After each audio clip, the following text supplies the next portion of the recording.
it's Morgan. I haven't done a video in quite a while, but I recently got a new Louis bag. So I want to show you guys all the things that I've done to it and kind of give you the general rundown. I think I might do like separate videos for each part of this bag just because I feel like there are a lot of different elements that I've been trying to work on with this bag, and I'll share all of those. But this is just gonna be my general review, and then I'll post other videos on different ways that I've like worked on this bag.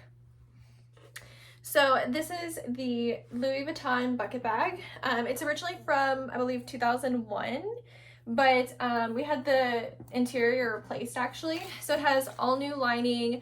The top part is brand new, and then when they change the interiors of bags, the date code gets changed as well. So the bag just says now that it has the date as 2023. But this is going to be like an over 20-year-old bag, and it kind of shows with like the base and the handles, but it's really in good condition, and that's why I decided to go with this bag. I've done a few different things with it so far since I've had it. I've been trying to patina the top part, the trim. It's actually come a long way from when I got it. When I got it, it was like brand new. Compared to the straps, it just looked like too new, and I am not a fan of that look. It just seems super weird to me. So before I even wore it out, I was trying to patina this leather. How I actually managed to get it to how it's currently looking, and I'm still gonna keep working on it, is by putting olive oil on it. So if you get like a cotton pad and put just regular olive oil on a cotton pad and just rub it into here, and then after I like massage the olive oil into here with like a cotton pad, I wrap the rest of the bag up in the dust bag that it came with and just leave it like in the window in the sunlight for a couple hours until, and like keep switching sides so that it tans evenly. And I have seen a big difference, which is very exciting because I am finally able to wear it out where I feel like it doesn't look too strange, but it still has a long way to go. But it is worth having the different top if you can get the new interior. The number one thing I don't like about getting vintage or used designer bags is the interior. I am not a fan of like the usedness of it. It just seems kind of gross to me. With my vintage Speedy, I use a like a purse organizer inside of it, so it kind of feels better to me to use it because it's like its own little thing. You don't have to even see all of the other things that were originally in there for the last 20 years. However, I did purchase before this one a looping bag. I am obsessed with the style of that bag. I utterly loved it. It was the cutest thing ever. It was like the medium sized one, so it wasn't like the small one, but it was like the medium. It was like a really cute shoulder bag. But that one, when I got it, like the people didn't clean it. And obviously I like thoroughly clean all of my bags when I get them, but there were like pieces of hair and things like that in the bag, and I was just absolutely grossed out. And I ended up just returning it because like it was just too dirty and too gross. Like, I don't want to know that anybody actually used the bag before me, even though it's 20 something years old. But this one, because it has a brand new interior, it's amazing. And like I said, it's totally worth having the different color top trim because you can patina it. It's gonna look a little bit different probably forever, but if I can get it close to this honey color, that's totally fine, because you really can't even see it. Like when you have it on your arm blocks it for the most part, so it's not a huge deal. Okay, so I'm gonna kind of talk about what some of my favorite things about this bag are and what some of my least favorite things about this bag are. So starting off, my favorite thing about this bag is the size. I've been looking for like a perfect shoulder bag that wasn't gonna be too bulky or too small, and I feel like this is like the perfect medium. It's a great size where you can fit all of your stuff in it, and it still looks really nice and put together, and you're not carrying around like a huge tote bag. That's one of the main things I don't like about the Neverfulls, is I feel like they're kind of a little bit too big for me. And I just love the way this fits. Like, let me stand up a little, but it just like, it's like the perfect size. It kind of has like a little boho look. Like I love wearing it with like a long sweater like I am today. It just feels super like boho chic and like super cute. So that's one of my favorite things is the size.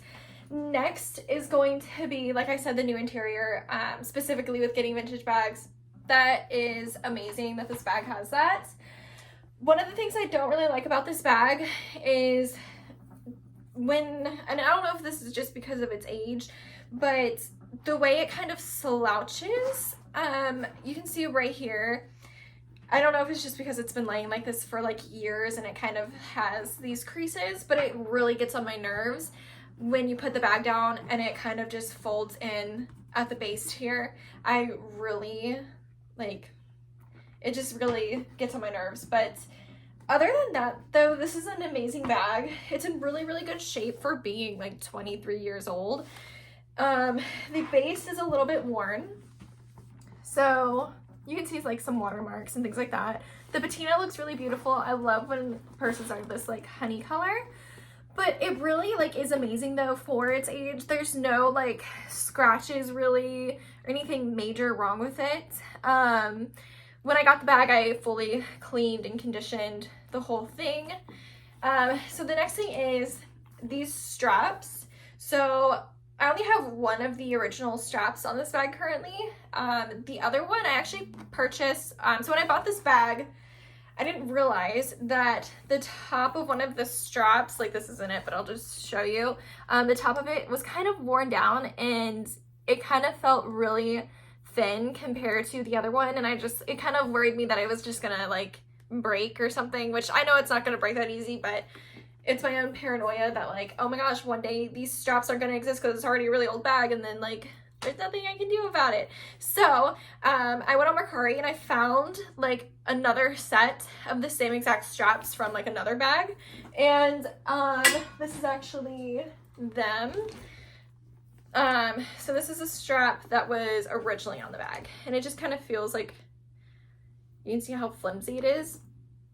And it was also, I guess because it's like so flimsy, it was like stretched out or something to, it was like a little bit bigger than the other strap. So whenever you wore it on your shoulder, it would kind of just fall off, and I can't stand that. So I bought a new set, and the other one looks perfect. Like they have a pretty similar patina. And for like $20, like that was a really easy fix. And like I said, they look pretty similar because it probably came off the bag of another bag that was around the same age. And I mean, you can't even tell that there's like a strap from another bag on here. And now I have two spares. If anything happens to one of my straps, I can just replace it. So it's just like, it's so fun and to like fix up a new bag, but it's also like, I don't know, like it's really cool. It's a vintage bag. That's my cat Momo. Excuse her. But I don't know. It's just, I love getting vintage bags that I can kind of like fix up or like feel like I did something with. The price point is obviously amazing. I actually bought this bag for, I think it was like $4.50, and then I bought the straps for like $25. So I mean, in total, like $4.75 for a bag that's really in great condition. I'm really impressed with this bag. I love it. I've been using it every day. It's amazing. So if you guys have any questions at all about like purchasing vintage Louis bags, definitely leave a comment below. I'll try to respond. But yeah, I just love, there's something about like finding a vintage bag. It's like exciting because you don't know what it's gonna look like in person. Sorry, that's my other cat, Boo Boo. But you know, you don't know really what you're gonna get, and like that can be a little bit scary because I mean they're cheap compared to new ones, but I mean they're still a good amount of money. But I haven't really had like a really bad experience other than with the looping bag, but that was just my own personal like ick, just because I didn't like how it just felt weird to me. But I'm definitely gonna keep buying vintage Louis bags. I definitely do want to buy a new one, obviously. But like getting ones like this is just as exciting. And yeah, I think the next one on my list will probably be I definitely want one that's in a demi-azur for summer, so I've been kind of looking for one like that. But I would also love to get a Speedy Bandolier. That is like number one on my list. I love like a normal Speedy, but I really love having that hands-free bag, which is also why I like this one, because it is a shoulder bag. I'm not a huge fan of holding purses in the crook of my arm, but you know, it depends. Hi, Bill. But yeah, so I'm gonna make another video going into detail on I guess the aspects of the bag and like patining the leather and just general care for this bag. But yeah, if you have any questions, let me know. Subscribe to my channel to get more updates on vintage Louis Vuitton bags and maybe other bags in the future. I was also thinking about making a video on my Longchamp bags.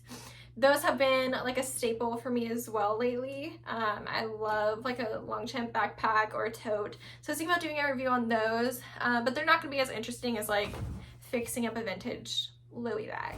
But let me know what you guys think, and I will talk to you guys soon. Have a nice day. Bye.